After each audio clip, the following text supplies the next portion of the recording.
years ago, I met Guy Willison. He'd designed and built with his 5.4 brand the CB1000R Special Edition. Now a great package, a lovely 80s endurance replica, but since then the man's been very, very busy. Guy, good to see you again, Hi, mate. Yeah, good to see you. Now obviously, as we can see here, we've got the CB1000R. Yes. You've been very busy in your little workshop. I have. Obviously the 1100 has been a great success, and I just wanted to, if you like, move it on a bit more modern. I'd had my eye on these from the previous model that's kind of similar in a way, very, very similar, and I saw it and I just thought it's the perfect bike for the 5.4 treatment. So that was that, and where we are today. Now, a great bike in standard form. Yes. Just enlighten us exactly what you've changed on this bike to make it look as good as it really does. Well, basically, I took all the things I like on that one and tried to enhance them and embellish them, and the things I didn't like, I've kind of changed. So, you know, the various bits and pieces, there was, it's got the single-sided swing arm, which to me is not unique in the bike world, but it's pretty special. Not every bike's got them. It was kind of largely hidden by the standard can, and I thought I want to show off that single-sided swing arm, and also this model's got the new kind of multi-spoke wheels, which are also kind of hidden, and by changing the can it reveals all that, and I think it looks really special with that single-sided swing arm. So that went on there. This model doesn't come with a seat cowl as standard, so I wanted the seat cowl that is on the black edition, and Honda done a great job styling that, and I wanted to enhance that. I put traditional, if you like, 5.4 leather seat with the 5.4 stitching pattern. I love that pattern. I haven't, for me, found anything that I prefer, so there we go. If it ain't broke, don't fix it. So it's got the red stitching on the leather with the individual padded diamonds, so I think it's more comfortable than the standard, and that's just a nice place to sit. You can ride that all day. And branded with the 5.4 badge, of course. Yeah, I've had there was a bit of a hoo-ha, you know, with me about that. I tried embroidering the 5.4 logo. That really stood out. I don't want it over-branded, the bike, and I think that's really subtle. When it's in the shade here, you can hardly see it. When it's in the sunshine, you can. It's just a subtle little nod to it being a 5.4, and so I rather like that because it's subtle. You know, I've been riding this all morning, fabulous. It's got the quick shifter on this model. Yep. Now just running through towards the front, obviously with the front end, we'll talk about the paintwork in a moment, the mirrors, the levers, just talk us through that.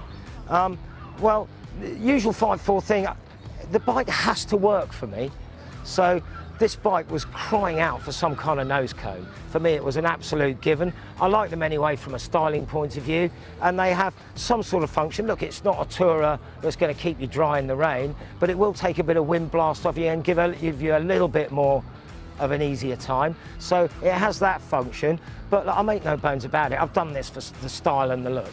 I think it was crying out for something to go on there, and I spent a long time on it, just getting all the lines right. You know, the swage line in the middle lines up with the top of the tank, the bottom one lines up with the middle of the tank, and I just tried to put, you know, a more sporty, kind of urban looking thing on there that enhances the front of it. To me, that's a whole world better than having nothing on there.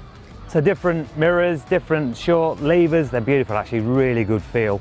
Well, personalised with a 5.4 badge on the front and numbered.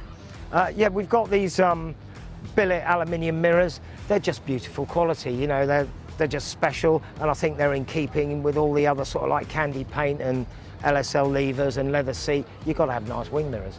So yeah, you know, we have to have a 5.4 badge on the front. It's the usual nickel-plated enamel badge. Got the limited edition number on it. I like that, it makes the bike special, it's a part of it. You've got your individual number.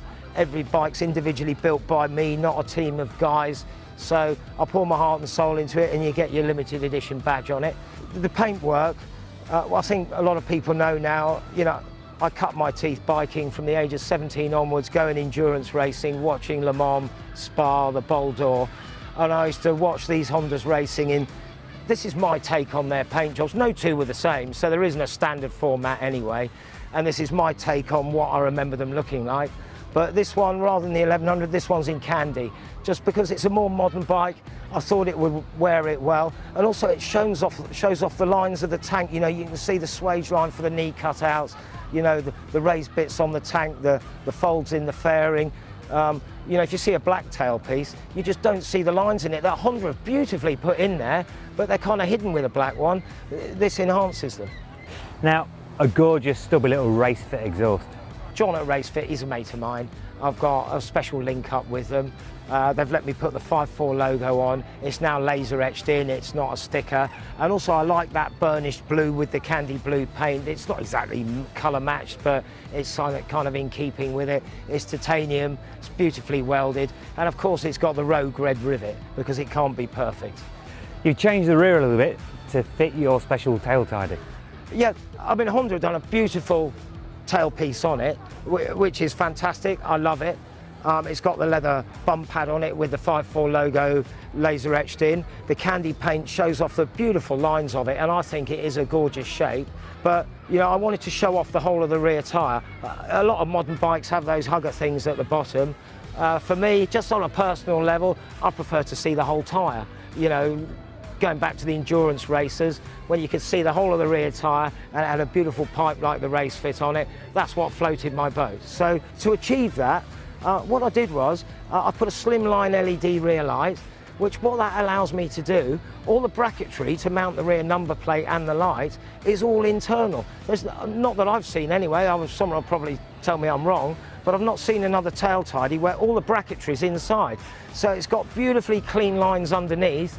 There's no scaffolding outside. So by fitting the LED rear light, it's a slimline one, roughly the same depth as the indicators, so it's all in keeping.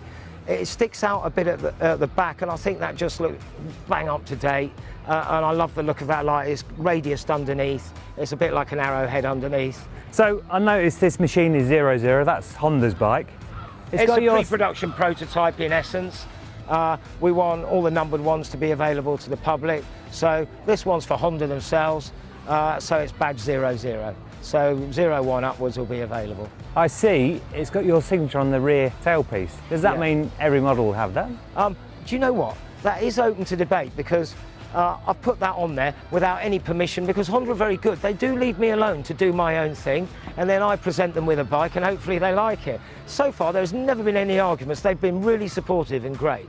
So I had an owners club meeting and a couple of the people with the 1100s have brought their tailpieces back because I signed one for one of them. He put it on social media and a couple of others went, oh, could you get mine signed? So at the owners club meeting they were going, oh, when's the new model coming out? I was saying soon, and they said, you should put your signature on all of them. And of course, after this beautiful job, what's next? Well, what's next is, I've got to get these built because I do build them all myself, so we've got to let the dust settle, see how this goes. I have got my eye on two other 1100s in the Honda range, both of which I'm actually quite excited about, and I might just get one and build it anyway and then take it to Honda without having any prior arrangement. If they don't like it, well, I'll keep it. Mate, before all that starts, let's go and enjoy the rest of the day. Fantastic.